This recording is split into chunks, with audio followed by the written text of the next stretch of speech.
Is there anything more fun or carefree than heading to your local carnival for an evening of games, fast rides, and laughter? Being a setting that offers endless opportunities for creepiness, it isn't surprising that there have been countless horror movies set around parks, carnivals, and circuses. So grab your cotton candy and keep an eye on that shifty clown behind you. I'm Jess from World Culture, and we're looking into the best horror movies set in amusement parks.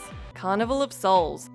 Carnival of Souls follows Mary, a young woman who has miraculously escaped a car crash alive and is attempting to restart her life. Her efforts are hampered by recurrent sightings of an eerie pale man, frequent periods wherein she feels she does not exist, and the feeling of being drawn to an abandoned carnival. A wonderfully unsettling and surreal ambiance permeates the entire picture as these seemingly inexplicable events torment Mary. Her discomfort and growing insanity is palpable, and scenes in which she appears unable to be seen by or communicate with those around her are genuinely harrowing. However you interpret this piece of surrealist art, there is something in Carnival of Souls that connects deeply with the human psyche and refuses to let go. Is this a film about a woman driven to the edge by grief, or is she trapped in purgatory and trying to escape the looming spectre of death? This sense of uncertainty, masterful paranoid cinematography, and an eerie organ score definitely transcend the low-budget expectations. Haunt.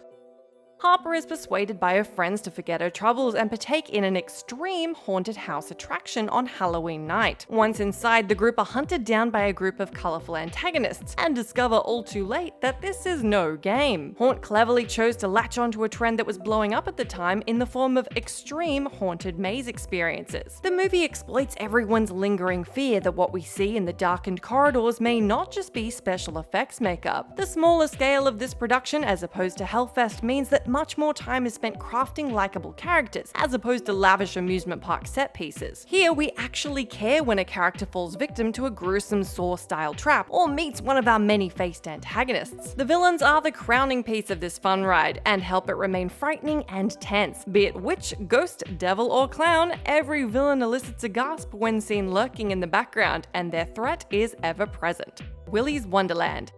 Willy's Wonderland sees a mute Nicolas Cage taking on an army of fluffy animatronic foes with a little help from some local kids. This movie is just pure unbridled fun. It knows it has a ridiculous premise, but owns it by not taking itself too seriously at all. Cage channels his inner Clint Eastwood in his brooding, silent, but absolutely badass portrayal of a character known only as the janitor. Similarly, the teen characters surrounding him are on-the-nose stereotypes that just get all the more hilarious when being murdered by giant fluffy robots. Speaking of our antagonists, Willy and his goons are unquestionably the highlight of the movie. They're brutal and sadistic, but always provide a perfectly timed merry quip. Since it came out of the gate, Willy's Wonderland could easily become a very marketable franchise, with talk of a sequel already afoot. Tourist Trap. Tourist Trap follows a group of friends that become stranded in the California desert by a seemingly abandoned museum attraction. There they meet the eccentric owner, Mr. Slauson, who promises to help. However, as the night goes on, the group begin to disappear into an ominous house on the property. Tourist Trap is the perfect example of a snapshot of the horror genre when it was in a transitional phase. The slasher movie was beginning to boom, while supernatural fare was waning, so Tourist Trap covers both bases with a little bit of everything. The slasher tropes are here as the group are picked off one by one, but there's also the bizarre addition of the killer having unexplained telekinetic powers. The idea of a madman turning people into mannequins should be creepy enough, but Tourist Trap steps up the oddity factor, making quite the unique film. The film is permeated with a creepy atmosphere, living mannequins, a truly bizarre woodwind score, and a masked killer you definitely would not want to see looming out of the darkness at you. Berserk.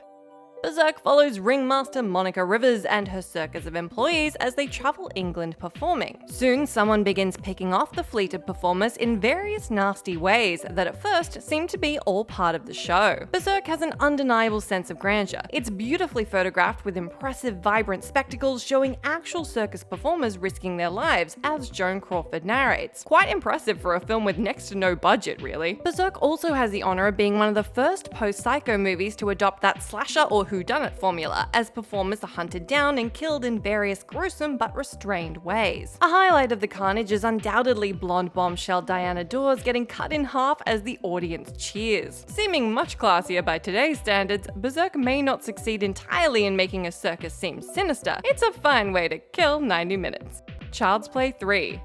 The movie picks up 8 years after the events of the previous film, and sees a teenage Andy Barclay being made a ward of the state and sent to Kent Military Academy. Unfortunately, his old friend, Chucky, follows him there and sets his sights on another young recruit. The film felt cold and industrial, confined to one location with bland characters, as opposed to the previous film's colourful universe. However, there's a point where Child's Play 3 really shines and shows some masterful filmmaking. The climax sees the murderous doll wreak havoc at a carnival, ultimately ending up in the haunted tunnel ride. Here, the battle between protagonist Andy and the pint-sized terror plays out amongst strobing lights, screaming patrons, and booming sound design. It's filled with tension and atmosphere and gives way to one of the series' most terrifying visuals after a Grim Reaper prop slices half of Chucky's face off. This wonderful carnival sequence shows all the potential this threequel sadly wastes.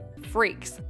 The movie tells of Cleopatra, a trapeze performer that joins a carnival sideshow. Scheming with strongman Hercules, she plots to seduce and marry Chief Dwarf Hans, only to kill him and inherit his fortune. If truth be told, the backstory to Freaks' very troubled and controversial production is much more interesting than the film's content. Browning's original cut reached 90 minutes, and when test screened, was apparently so vile that it caused mass walkouts. Hurriedly, the film was shorn by a third, and gruesome sequences involving the torture of Cleopatra and the castration of her lover were cut. However, that still wasn't enough to save the film from backlash, as many felt its us and them portrayal of the disabled versus normal people was highly offensive. The film is still worth a look if one wishes to glimpse a horror film made before the infamous Hays Code of censorship was imposed. The controversy generated by Freaks was the catalyst in bringing the code into force, and for that reason the movie has been preserved as culturally significant. Final Destination 3.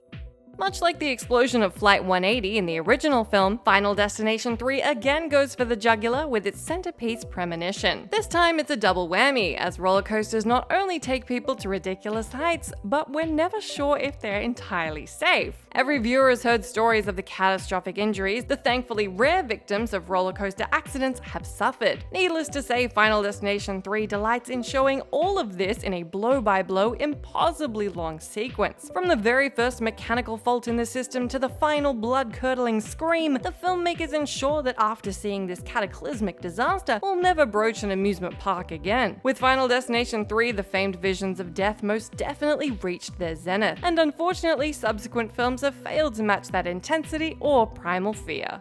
The Funhouse.